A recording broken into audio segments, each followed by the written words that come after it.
commonly ting pangenang hilchun commonly alek thala yang chang bet ho kan ke kom is great he da ningin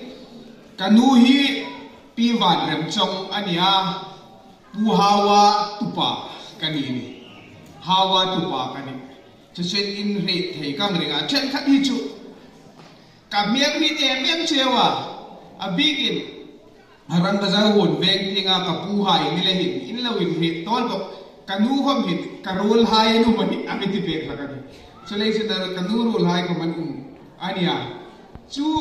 chulai chun vai su na hilaya buna kangir hi e mi khol deu chinin mi chi ta chu kami khol no le ni chu e kai hel masa nirose vai su ni ai president hai ka ai president le secretary hai ko kandona hudi hinam in mi pe ka in tiang chenam hililla thangata katia o minute som de som thum velan tia rilding chun voice na I thu pui hi kar khat khom in hilla ai hil top no dingani lein ai theyang top chun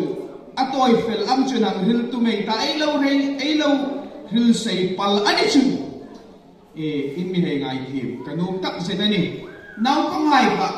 ma ting khan ni ke deu khan ni chunga tu na lo suk nok ta nau ko ngai ba kai mu khan ana hi ni mi Nazareth student ni lo tam lo ti suk mo ha makkati ko pele ni anung dunga chun in milaw ko na sa ni Nazareth student ng tamli ni om di ilang kalaway ko no kanito kalom ema chun vai sun hin i kanaw pang highlight niya mi ho to pro pastor so believe of it ka student ngayon niya mel mun khatin stay sa kanang chungta ko niya araw quick at ema kanaw pang laya mi hingang pastor sin han thothe di ka undam araw quick at ema chun kosung choi tu hai in pakin ema vai sun hin si puiro hi si puiro ni kita lo hintang kan ai mang re reng hin ai mang lok ne hin abnunga arizal hi athano the khopela chulai chu vai sun hin chu honve kosung hin chu mathir na maswan na te mai nang lak na hi arau pui ka te ema kosung choi tu hai mai sangin le ni mating pe khor hi thorok chi ni ti hi kam betin in program ni lording leading in kam ringa chawal khom chuni lawin nule pa khom tak tak voice un hit a president khom kalawin dona hilai hi education hub mun oimo pakat verity ahang rilkhan kalom na zola chulation insom sa rivel kan ni atina chun hengza bi kuye hang pu khom thei aro kui ka bi memani seminar ini nanti ngai topic chu Kisian nale taksa infong tingin dan tihinya. Point palin kahung sima. Apakat na adingin kisian na itihi mani. What is health? Apanina responsibility for health iti. Kisian na dinga mo kunna mani mo kunna ay nile katangin mo kunna an itihi panina ng sima. Apatung na adingin epidemiological triality na inkaidan. Apali na levels of prevention na inventa i point pali manginay hingkil dengan na apakat na dingin i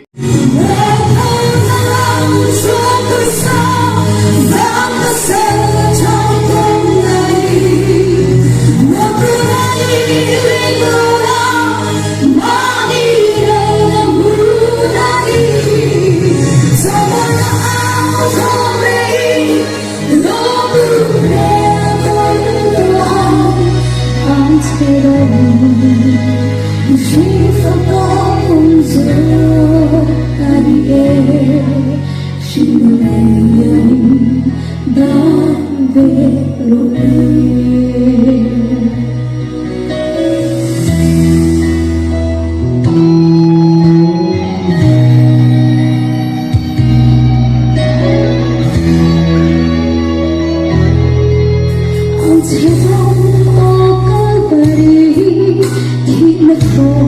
subscribe cho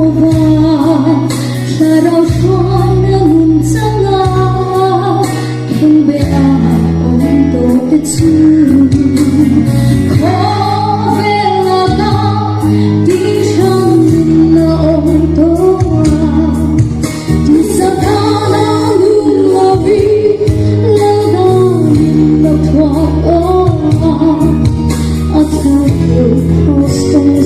Ghiền Mì Gõ để không bỏ lỡ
karam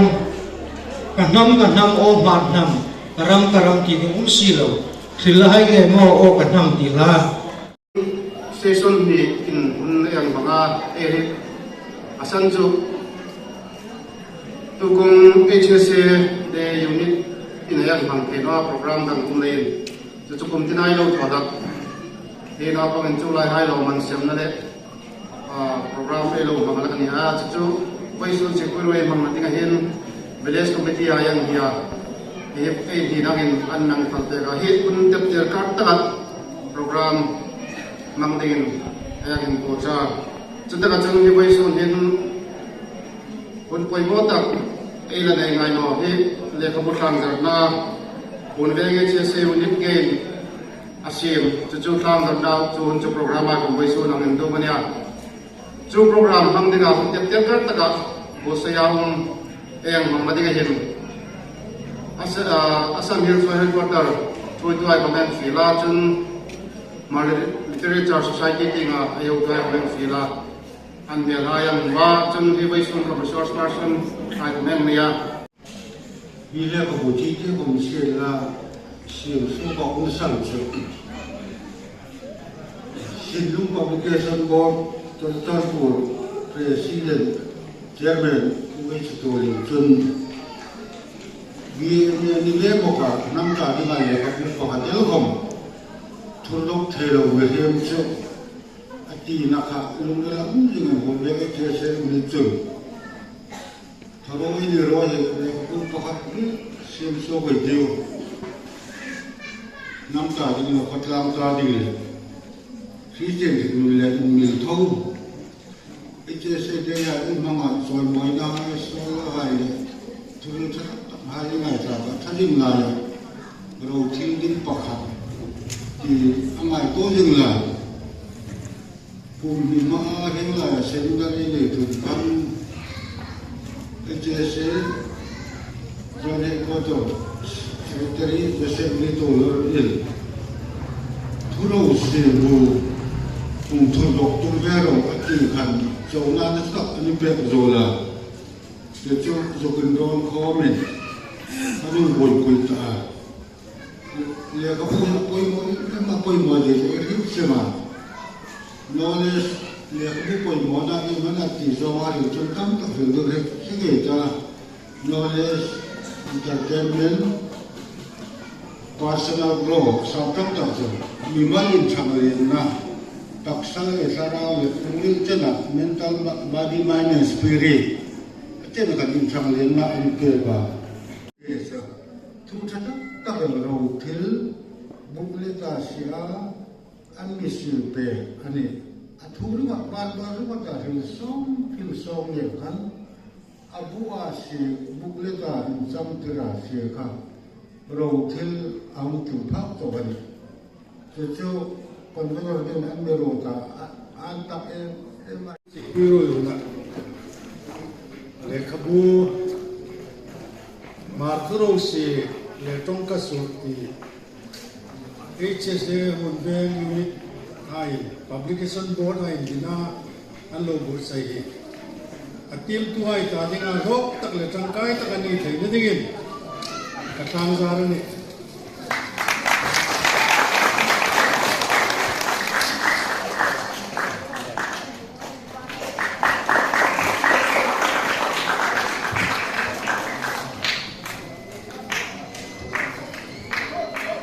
Lehi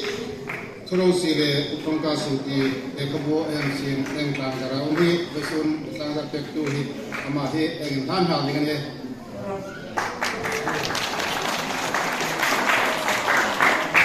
Besun Mungkin Guru Komite di Muni Waktu ini session di Muni Untuk tadi Literature Society Assam Amin Desi Kalon Beka Literature ini Guru lagi lah Literature ini Sebenarnya Assam yang Literature Society Unven Bekulun Ang Fidel Kalon Tak jadi Sudah jangan kan tulis ha Ferdinand Kowahid mata zo te le puram sang kulur ke fero mutia kan himan jadi corona yang ni hasil lah yang ni pero lah ini kita dah tidak tahu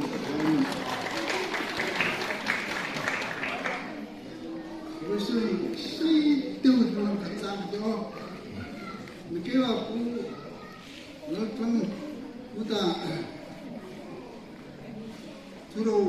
Turo sila kung kaso sakap tibe tega na tibe kapo nilai kapo tibe tijo ano ito pa SK kapo yung phone na dami sa kan ay turo siya yung turo talaki sa yung lain ka chohan kapo yung kapo hap nola hindi kung yung kapo kapo